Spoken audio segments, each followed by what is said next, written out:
still in production in Marietta, Georgia, just north of Atlanta.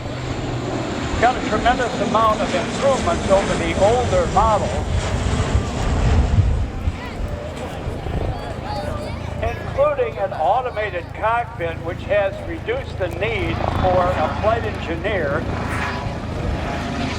20% more speed and 40% more range. Now here's one of the workhorses of the United States Coast Guard, who, by the way, records itself as the oldest military division. And in 1915, it was named the United States Coast Guard. So it's been under that banner for 107 years. The Coast Guard is on hand 24/7 to provide boaters and ships at sea with safety and rescue at its finest. It is a very grueling environment that they live in. They coordinate between rescue helicopters and the fixed-wing aircraft, each with a specific job to do. Now let's simulate that you or somebody that you know is off the coast of Hawaii in a pleasure boat and you are having problems. Whether it's engine problems, you're being swamped, you're taking on water. With the proper equipment on your boat, you call the Coast Guard. From the station at Barbers Point, they come line of sight directly to you. On board are two pilots in the front, a mechanic in the back, who also operates the cable. And then what they call a swimmer. That's the individual who, over the water, will allow the pilots to go down between 10 and 15 feet above the water, and the swimmer will actually jump. Now we have ideal conditions today and most of the times at air shows we do. But you know, Mother Nature is a very dim green. The sky color goes down to the sea color. That too is ugly and green and beige with very tall waves. Rain may be lashing against the windscreen. The pilots don't have a visual cue, so they go on instruments. Their goal would be to get right over the person needing rescue. They'll do that by the flight mechanic opening up the door on our side of the helicopter, HH-65, and directly a pilot with verbal cue: back up 2 feet, go left 2 feet, go right 2 feet. Now this time, because of the hard surface, the swimmer is going to come down on the cable. The cable is maintained and operated by the flight mechanic at the door. There are two ways to get a person capacitated. When that takes place, there is a basket. Reach them up into the inside of the helicopter and get them off to medical help as quickly as possible. Now we've got the simulated swimmer on the ground. He's out on the runway. You can see him behind the Blue Angels aircraft. The swim, indeed. In fact, quite often, it is said that 90% of the class will fail that course. That's how difficult it is. Remember, you could be in a freezing ocean with giant waves swimming in that frigid condition towards somebody that you pass. Then they go into phase 2, and they say that's when things really get rough. So when you're in the hands of a Coast Guard crew like this with the helicopter, you might understand that they may not have necessarily all worked together before. There is a smoke canister that indicates in the simulated ocean the position of the swimmer. Helicopter directly over the swimmer and the person needing rescue. Buffeting winds is their motto, and that means that translates to always ready. As I'll say it again, 24/7. Whether it's the open ocean, whether it's the Great Lakes, whether it's the waterways, the Coast Guard is there.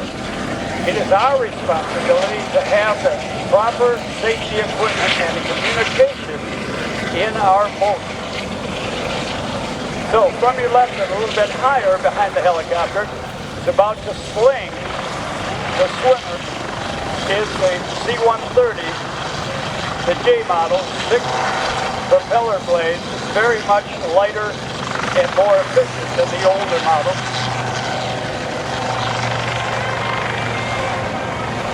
It has state-of-the-art equipment. You can see that the ramp is open on the C-130. They use that for search and rescue, drug and migrant interdiction, cargo and personal transport. All right, the swimmer out in front of us is in the sling. The flight mechanic at the door is operating the winch and cables. Trying not to be hanging on. I'd be hanging on for dear life. See that tail rotor? How it's enclosed? That's called a fenestrate. In a crowded area, and that rotor could be a hazard to people on the ground. It keeps it enclosed. Now, an odd thing about that, it could have between 8 and 11 rotor blades. And to keep the noise down, the blades are not spaced evenly. They do that deliberately to keep the noise down. The only problem with that, it creates more weight on the structure of the helicopter itself, but it is a great safety feature.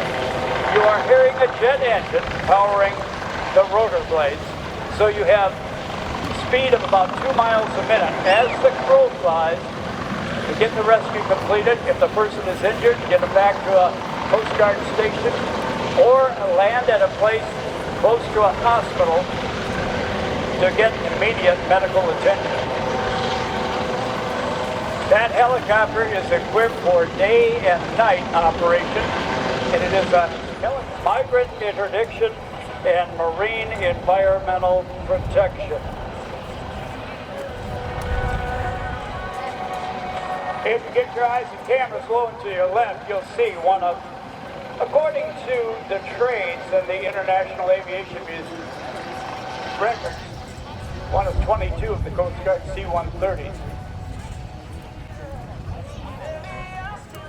Tremendous amount of improvements off an airplane that was introduced in the test program back in the middle 50s, still very much in demand around the world. It's said that some 70 nations around the world rely on this type of airplane, of all different models, the C-130, to do any job that it was meant or could do, much like the C-47 of World War II. Whatever you ask this airplane to do, capable of landing on short runways. It has a speed of about 330 miles an hour, jet engines turning a highly sophisticated 6-bladed propeller, designed and built by the Doughty Company. And big back.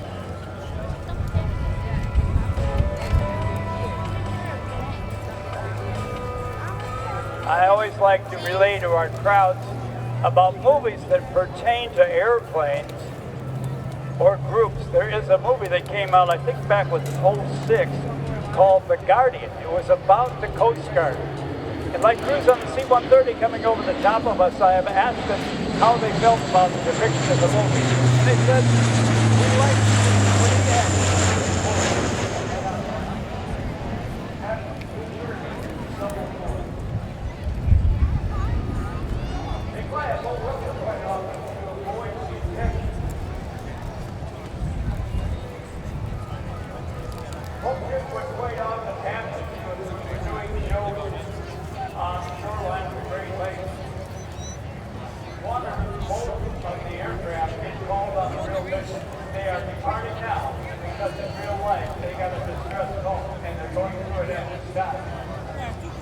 They're doing what they're meant to do. Semper Paratus, always ready. Give the Coast Guard a big round of applause.